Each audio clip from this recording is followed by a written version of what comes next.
Hello, this is David again with Van Life Stories and Adventures. Now I'm sitting in the same spot I was just a moment ago where I was interviewing Ray Ebbeler. And I was introducing him and interviewing him. Well, I liked this so much, and I hope you found it interesting and entertaining as well. I decided to go ahead and we're going to continue the conversation here at this point. And we're going to talk about the 2005 Dodge Sprinter van that he had. So let me bring Ray back on and ask him a question. There's Ray. Hello, Ray. Hello, how you doing? Everybody's doing great. That's great. Now this is new for us, and it's fun adventure. So now, Ray, is a 2005 Dodge Sprinter. Yeah, that's right. It had the high top, and you could stand up in it. Yep. And had you considered any other type of van before deciding to buy the Sprinter? Well, you know, that wasn't the first van that I had. I had to have a Dodge. That's a given.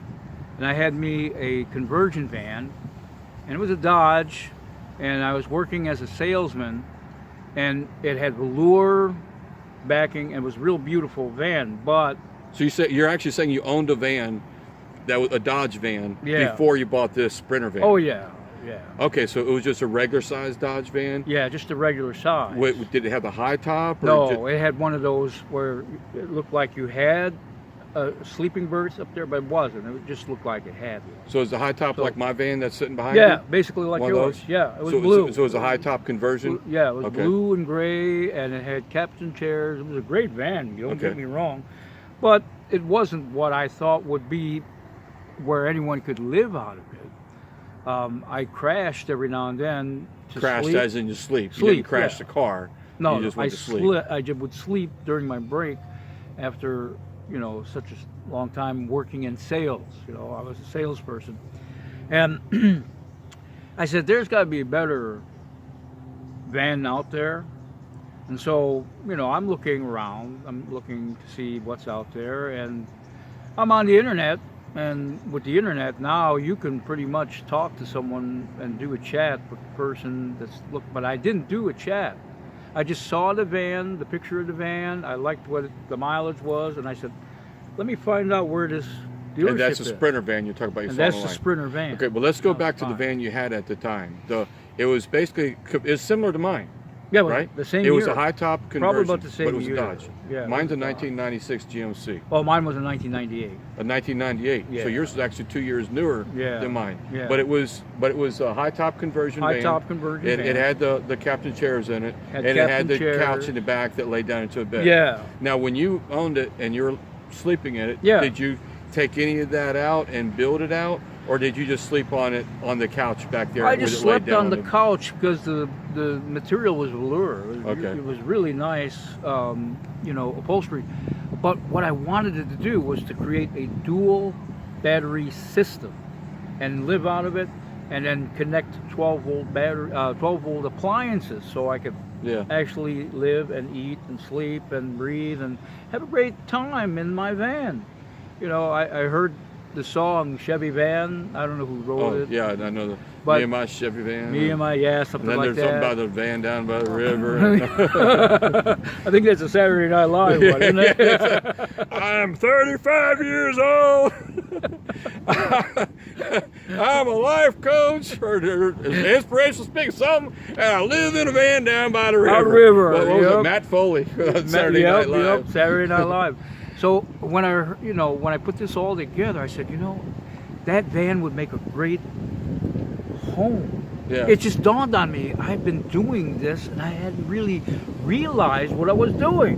Exactly. It just kind of went, man, all together it became obvious I had to live out of the van.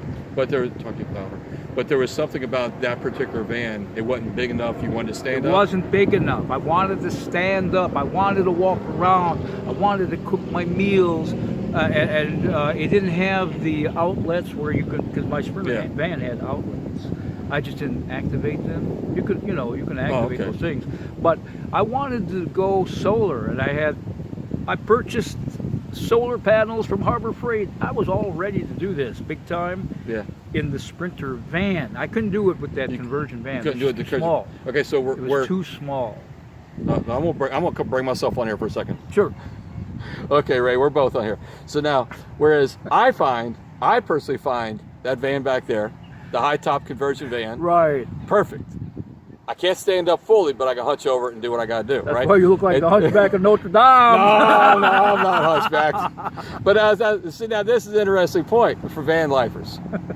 Some don't feel comfortable unless they have the 9-foot ceiling where they can stand up fully. And some actually like the minivans, which to me is too small. But I've seen some couples live out of a minivan, very, very tiny little things. They like the fuel mileage. My van is too big for them. Sprinter van is way too big for them. So what we've got here is within the van life community, we've got different people with different preferences. Yep. So when it comes to you, if you're looking to get into van life, if you're thinking about a van, what van to buy, there is no wrong van to buy. There's only the right van to buy, and the one that's the right van to buy is the one that's available that you feel good about. Basically, that's what it is. You like a van, you get the van, and then it's not a permanent forever thing. We've been talking, this is the second time we're talking to Ray. He started out his van life experience living out of a truck. I started my van life experience living out of a car, and then switched to a van. Okay, well, so the different thing, that it's basically, you are right no matter what you choose when it comes to van life. Even if you're sleeping in a car, it's still part of van life by the definition that I found online somewhere along the ways. It's like you've got the freedom to roam and travel and things. But again, the van behind me, it's a high top conversion van. And I took the seats out of it. I took the captain's chairs out of it. I took the couch out of it. And I'll show you, I'll do a tour on it somewhere along the ways. But you know, I put a full-size twin bed in it. And I've got it the very back end sectioned off with for tools, because I'm a drywaller, so I carry a lot of tools. And my living space is actually very small. But now Ray, he had more living space than I have. He wasn't satisfied. So he got a bigger van. And that's the thing that applies with you too. So whatever it is that you feel interested in at the time, that's the thing for you to get. Now I deviated from this conversation, my bad, or my fun, whatever. So I'm gonna go back to Ray now and let him tell us more of his story. So now, Ray. So where did we leave off? Well, it don't matter where we left off. Right, okay. Let's start up new. Sure. Okay, we're comparing the two vans. Yeah. Both of them are Dodge van. Yeah, they're both. I Okay, love Dodges. one was a 98. Right. And it was a high top conversion van. High-top You did conversion. not take out the conversion, and No, you did I not didn't. build it out to your specifications. No, I couldn't. You just lived out of it the way it was. Yeah. Now, how long did you live out of that van the way it was? Well, back at that time, I was in sales, and telemarketing is not the best job to have because you can easily lose it if you're not making in sales. So in this case, I needed it because it was my bread and butter, because I was paying still on the van. So what I did, I sold it. You sold it. So, but how long did you keep it before you sold it? Oh, I didn't keep it very A long. month, I 2 kept months, it a year? 6 months. 6 months. Because I felt that it wasn't really doing what I wanted for it to do, and that was to be a home on wheels. So I've always had this notion in the back of my mind that I wasn't meant to live in an apartment or a house. I don't know why.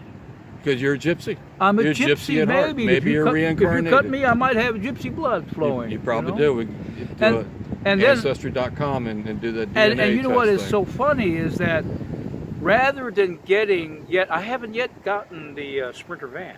Remember, there's a at this point, at this point in time. because you're living out of the high top conversion van. Right. So how did I manage to go from there to the Sprinter van? Well, there was a point in my life where I ended up not getting any vehicle because the Sprinter vans didn't come out till a certain year when they were used. Yeah. And this is still about, I would say, 2005. But when I got the Sprinter van, it was 2011. So there was actually some years in between there was the two years vans. in between. So But you I- were living out of a house like with like I say normal person. We're normal people too. We're normal But people. let's just The van life was the norm. the not van the life house, is normal for not you the and for apartment. me and many other people. I had problems with roommates. Who hasn't? And I've had problems with the rental agreement with between the landlord. I lived in a trailer, had problems with the woman that I lived with. Hey, there's a lot of things We all go through stuff. We do, and it's called life, and it gets in the way sometimes. And so when 2011 came, I started again back on the road to looking for that one van. And I had heard how Sprinter vans were really large vans. Yeah, And that you could actually live and make it into an RV. My whole goal of getting a Sprinter van was to make it into an RV. Okay, well now I want to interrupt you here. Now that brings up a good thought. Okay, well, if you're interested in an RV, why not just simply buy a ready-made RV? Why buy a Sprinter van and then just set it up to your own specifications? I had a regular RV. You did? I did. Did it not work out? It didn't work out for many reasons. First, it was a Alpine, and it was a 1984. It was used, so a lot of fixing and maintenance, and I found out the hard way when my distributor went and malfunctioned. Yeah. And I had to pay a premium charge for the service on the Alpine, because it was Sunday and there was nobody really that could do anything except this one garage that was a private garage, and he did it, and I ended up paying an arm and a leg basically to get that distributor. And me not being mechanically inclined, I went for it, and so I saw that I was losing money. So there are some expenses to having RVs. There's a lot of expenses to having a expenses van. owning an RV versus a van. And when you think about it, isn't a van basically an RV that just needs to be gutted out and remodeled, renovated? Well, yeah.